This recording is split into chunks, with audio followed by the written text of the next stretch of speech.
దేవునికి స్తోత్రములు. దేవునికి అమూల్యమైన ఘనమైన అతి ప్రియులైన దేవుని బిడ్డలారా, రెండు ప్రియులారా, ఈరోజు మనం ధ్యానించకపోయి జీవమిచ్చి, రక్షణనిచ్చి, శాంతి ఇచ్చి, ధైర్యమిచ్చి, నీతిగల వారిగా చేసే దేవుని జ్ఞానం, భయభక్తి, దేవదూతల కాపుదల, నమ్మిక, నిరీక్షణ, ప్రేమ, ఆరోగ్యం, నిత్య జీవం, దేవుని పిల్లల అవ్వటానికి అధికారం ఇచ్చే దేవుని వాక్యమైన యేసుక్రీస్తు మాటలను ధ్యానిద్దాం ప్రియులారా. ఈ సమయం మనం ధ్యానించబోయే వాక్య భాగాంశం ప్రియులారా, గొడ్రాండ్లు ధన్యులు. ప్రియులారా, గొడ్రాండ్లు అంటే పిల్లలు కనని వారు, పెళ్లి చేసుకునేవారు. మరి పెళ్లి చేసుకుంటే మరి పిల్లలు అవ్వలేరు కదా, వారు ధన్యులు. గొడ్రాండ్లు ధన్యులు అనే వాక్య భాగాన్ని ధ్యానిద్దాం ప్రియులారా. వినబోయిన ఈ వాక్య భాగం మన హృదయంలో దేవుని మాటలు నూరంతలు ఫలించినట్లు, మన హృదయంను మంచి నీళ్ళగా మార్చినట్లు, అనేక ఆత్మలు సత్య జ్ఞానానికి వచ్చినట్లు, రక్షణ పొందినట్లు తండ్రి సాయం చేస్తాడు. ప్రార్థిద్దాం ప్రియులారా. నాతో ఏకీభవించి ప్రార్థించండి. ప్రేయర్, ప్రార్థన. తండ్రి, సర్వశక్తుడైన దేవ, పరిశుద్ధుడా పరిశుద్ధుడా పరిశుద్ధుడా, రాజాదిరాజుడా, సృష్టికర్త, రక్షక దేవ, గొడ్రాండ్లు ధన్యులు అనే చిన్న వాక్య భాగాన్ని ధ్యానించబోయేటప్పుడు మీరే మీ పిల్లలైన విశ్వాసులైన క్రైస్తవ సమాజంతో, సేవకులతో మాట్లాడండి. మీరు చెప్పిన ఆ మాటలను మనం సరిగ్గా అర్థం చేసుకోవడానికి, మీలో జీవించడానికి, సాతాన్ని, లోకాన్ని, శరీరాన్ని, మరణాన్ని ఓడించి పరలోక స్థానం పొందడానికి నజరేయుడైన యేసుక్రీస్తు నామములో అనుగ్రహించమని, ఇలాగే శాంతిదాతుడైన దేవ, సాతాను శీఘ్రముగా మీ పిల్లలైన మా కాళ్ళ క్రింద సర్వ విధముగా చితకత్రొక్కాలని, అలాగూ చేసినందుకు స్తోత్ర వందన, మహిమ, ఘనత, ప్రభావం మీకే చెల్లిస్తూ యేసుక్రీస్తు మహిమగల నామంలో ప్రార్థించి పొందినాం తండ్రి. Amen, amen. Thank you father, thank you Jesus Christ, thank you holy ghost, fire, living water flow. Amen. ప్రియులారా, మనము నేరంగా వాక్య భాగానికి పోదాం ప్రియులారా. లూకా సువార్త 23వ అధ్యాయం 29వ వచనం చూస్తాం. Luke gospel chapter 23 verse 29th word. ఇక్కడ చదివితే, ఇదిగో గొడ్రాండును ధన్యులని చెప్పు దినములు వచ్చుచున్నవి అని ప్రభు చెప్తున్నాడు ప్రియులారా. రాకడ సూచనలుగా ఎన్నో కార్యములను చెప్పిన ప్రభు యేసుక్రీస్తు అంత్య దినములలో గొడ్రాండ్లు ధన్యురాలని చెప్పు దినములు వచ్చుచున్నవి. పాత నిబంధన కాలంలో ఎక్కువగా బిడ్డలున్న ఎడల వారు దీవింపబడిన వారుగా ఎంచబడిరి. కొన్ని తరముల క్రితము మీ వంశపు వారిని పరిశీలించిన ఎడల వారికి చాలామంది బిడ్డలున్న సంగతిని గ్రహించుదురు. మద్రాసు రాష్ట్రంలో 16 మందిని కనిన గొప్పగా జీవించమని, మద్రాసు రాష్ట్రంలో 16 మందిని కని 16 బిడ్డలను కని గొప్పగా జీవించమని వివాహములలో అభినందించెదరు, అంటే ఆశీర్వదిస్తారు. మద్రాసు అంటే చెన్నై పట్టణం వివాహం చేసుకునే వారికి పెద్దలు ఆశీర్వదించేటప్పుడు చాలామందిని 16 మందిని కని గొప్పగా జీవించమని వివాహములో అభినందిస్తారు. అవును, అట్టి శుభవచనమును నేడు పలికిన ఎడల ప్రభుత్వము మన మీద తగు చర్య తీసుకునవచ్చును. కుటుంబ నియంత్రణను అమలుపరిచిన ఆ క్రొత్తలో ప్రభుత్వము 3 బిడ్డలను అనుమతించెను. అంటే కుటుంబ నియంత్రణము అమలుపరిచిన ఆ వ్యవస్థల కొత్తలో ఆ ప్రభుత్వం, గవర్నమెంట్ 3 బిడ్డలను మాత్రం కనుటకు అనుమతించిందంట. అవును, ఇలాగే ఆ తర్వాత 2 కంటే ఎక్కువ వద్దు అన్నారు. ఇప్పుడు 1 మాత్రమే చాలని చెప్పుచున్నారు. ఇక మీద గొడ్రాలి ధన్యులని చెప్పవచ్చు. ప్రభువు మాట నెరవేర్చవలసి ఉన్నది ప్రియులారా కదా. అవును, ఇలాగే ప్రఖ్యాతిగాంచిన ఆ పాస్టర్ గారి కుమారుడు ఇచ్చిన సాక్ష్యం ఇది ప్రియులారా. ఏమని? నేను నా భార్యయు వివాహ దినమున తీర్మానించి ప్రార్థించాము. దీవెనకరమైన ప్రభువు సేవ నిమిత్తము బిడ్డలు లేకుండా ఉండుటకు సహాయం చేయుమని ప్రభు యేసుక్రీస్తుని ప్రార్థించాము. నేటి వరకు మాకు బిడ్డలు లేరు. ప్రియులారా, ప్రఖ్యాతిగాంచిన పాస్టర్ గారి కుమారుడు ఇచ్చిన సాక్ష్యం. ఇలాగే మనం పరలోక రాజ్య నిమిత్తం తమను తామే నపుంసకులుగా చేసుకుని నపుంసకులను గలరు. ఈ మాటను అంగీకరింపగలవారు అంగీకరించునుగా. కానీ మత్తయి సువార్త 19వ అధ్యాయం 12వ వచనంలో ప్రభు చెప్తున్నాడు. Matthew gospel chapter 19 verse 12th word. పరలోక రాజ్య నిమిత్తం అంటే అనేకులను రక్షణలో నడిపించుటకు, నవ జీవన మార్గములో నడిపించుటకు ఆ జీవితము చేసేవారిలో కొందరు తమను తామే నపుంసకులుగా, అతిగా ప్రభువుని ప్రేమించిన వారు తమను తామే నపుంసకులుగా చేసుకున్నారంట. మరియు అలాంటి వారు గలరు అని అంటే దేవుని రాజ్య నిమిత్తం వివాహము అవ్వరు పంపారు. మరియు అయితే మరి పిల్లలు లేకుంటే వారు బాధపడరు. మరి ఇంకా స్తోత్రములు యోబు చెప్పినట్లు, దేవా అంత ఇస్తే అంత తీసుకుంటువి, నీ నామానికి స్తుతి స్తోత్రం కలుగునుగాక అని చెప్తారు. నపుంసకులు గలరు. ఈ మాట అంగీకరించగలవారు అంగీకరించునుగాక.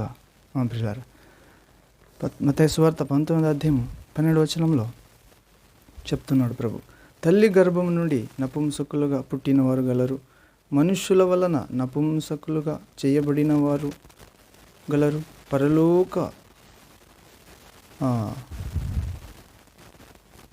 సంబంధమై అంటే పరలోక రాజ్య నిమిత్తం పిల్లలు దేవుని సువార్త తను మనములో దేహాత్మలో పరిశుద్ధంగా చేయాలని పరలోక రాజ్య నిమిత్తము తమను తామే నపుంసకులుగా చేసుకుని నపుంసకులు గలరు.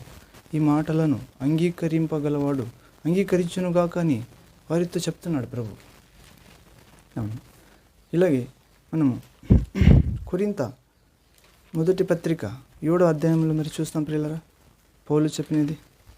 కొరింథియన్స్ చాప్టర్ 1 కొరింథియన్స్ చాప్టర్ 7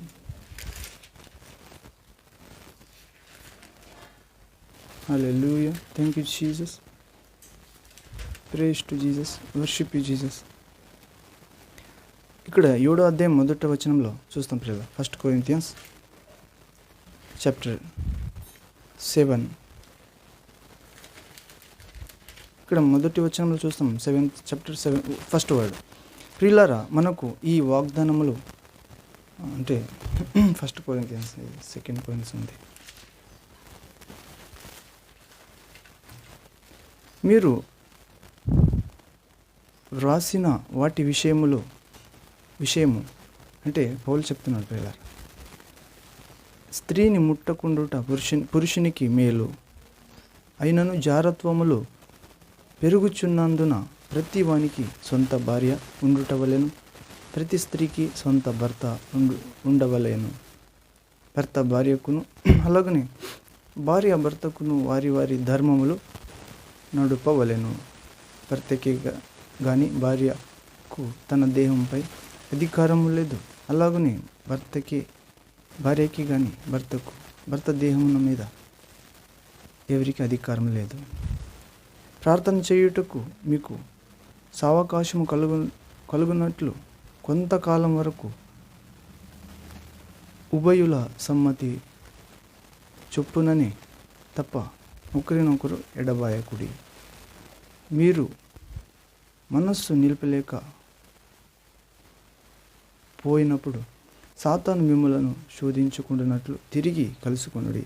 ఇది నా హితోపదేశమే గాని ఆజ్ఞ కాదు. మనుషులందరూ నావలే ఉండగోరుచున్నాను.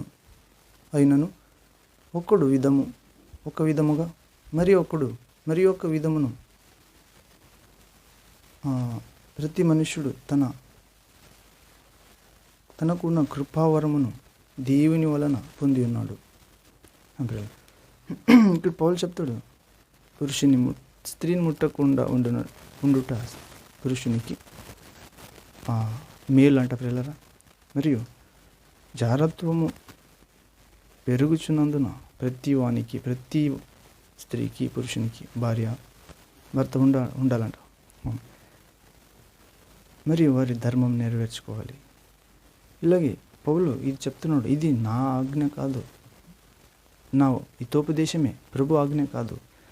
ప్రభు ఆజ్ఞ ఏమంటే నా వలె ప్రతి ఒక్కడు ఉండాలని, నా వలె ప్రతి ఒక్కడు ఉండాలని చెప్తున్నాడు. కానీ ప్రతి ఒక్కడు ఒక్కొక్క విధముగా వరము పొంది ఉన్నాడు. మరియు ఇంకా వివాహం గురించి చెప్తున్నాడు ప్రియులారా. యేసయ్య స్తోత్రం. Praise the lord. Thank you Jesus. Praise to Jesus. Worship you Jesus. Hallelujah, hallelujah, hallelujah. Praise the lord, praise the lord. ఇక్కడ కొరింథీ మొదటి పత్రిక 7వ అధ్యాయము 27వ వచనం చూస్తే 28వ వచనం 28th word. 1 Corinthians chapter 7 verse 28th word. వివాహము కోరవద్దు అంటే భార్య విధవరాలు మరి వివాహం చేసుకోక ఉండేది మంచిదంట ప్రియులారా. మరియు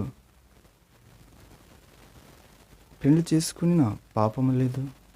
కన్యక పెళ్లి చేసుకుని ఆమెకు పాపము లేదు. అయితే అట్టి వారికి శరీర సంబంధమైన శ్రమలు కలుగును అని మీకు అది కలుగకుండవలెనని కోరుచున్నాను. సోదరులారా, నేను చెప్పినదేమనగా కాలము సంకుచితమై ఉన్నది గనుక ఇక మీదట భార్యలు కలిగిన వారు భార్యలు లేనట్టును, ఏడ్చువారు ఏడవనట్టును, సంతోషపడువారు సంతోషపడనట్టయు, కొనువారు తాము కొనినది తమది కానట్టును, ఈ లోకము అనుభవించేవారు అమితముగా అనుభవించనట్టును ఉండవలెను. ఏలైనగా ఈ లోకపు నటన గతించుచున్నది. మీరు చింతలేని వారై ఉండవలెనని కోరుచున్నాను. పెండ్లి కానివాడు ప్రభువును ఎలాగూ సంతోష పెట్టగలడని ప్రభువు విషయమైన కార్యములను గూర్చి చింతించుచున్నాడు. పెండ్లి అయినవాడు భార్యను ఎలాగూ సంతోష పెట్టగలనని లోక విషయమైన వాటిని గూర్చి చింతించుచున్నాడు. అటువలనే పెండ్లి కాని స్త్రీ కన్యకయు తాను శరీరమందును ఆత్మయందును పవిత్రురాలై ఇండుటకు ప్రభువు విషయమైన కార్యములను గూర్చి చింతిస్తుంది. కానీ పెండ్లి అయిన స్త్రీ భర్తను ఎలాగూ సంతోష పెట్టగలనని లోక విషయమైన వాటిని గూర్చి చింతించుచున్నది. మీకు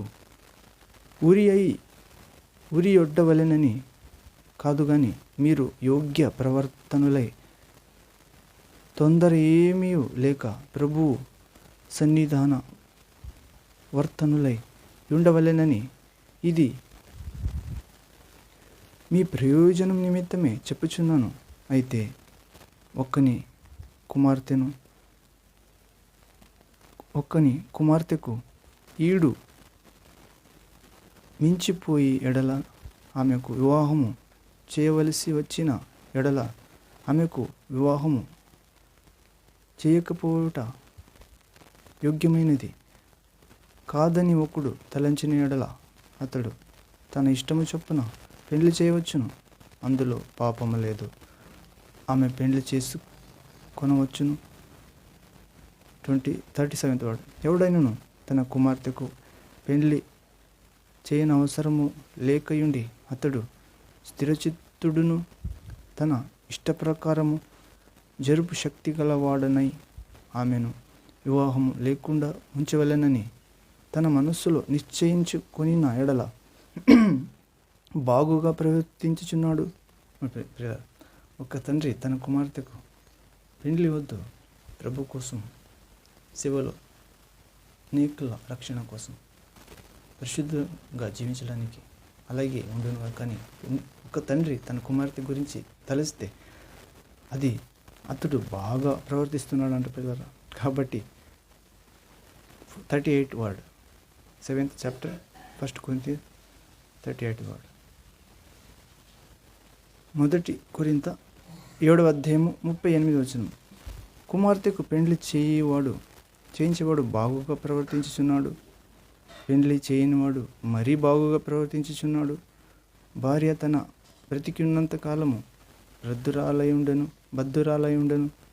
భర్త మృతి చెందిన ఎడల ఆమె ఇష్టమైనవని పెండ్లు చేసుకున్నటకు స్వతంత్రురాలై ఉండును గాని ప్రభువునందు మాత్రమే పెండ్లు చేసుకునేవలెను, ప్రభునందు ఉండిన వారిని అంటారు.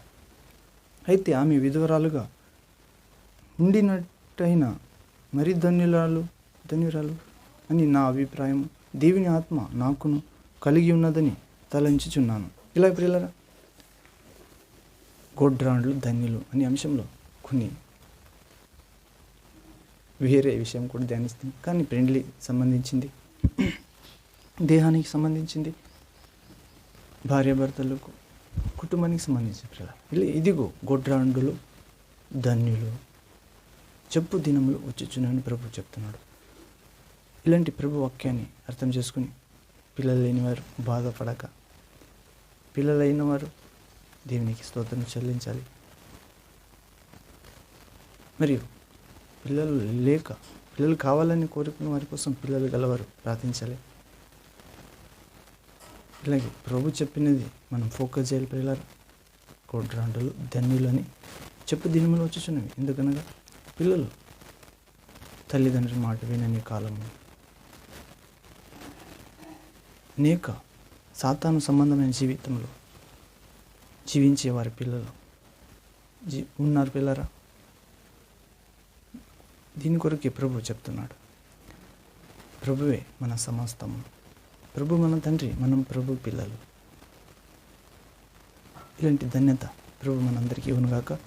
ఆమేన్, ఆమేన్. ఒక పాట పాడుకుని ముగిద్దాం ప్రియులారా. స్తుతుల సింహాసనం అనే పాట నాతో ఏకీభవించి పాడండి. స్తుతి సింహాసనాసీనుడవు,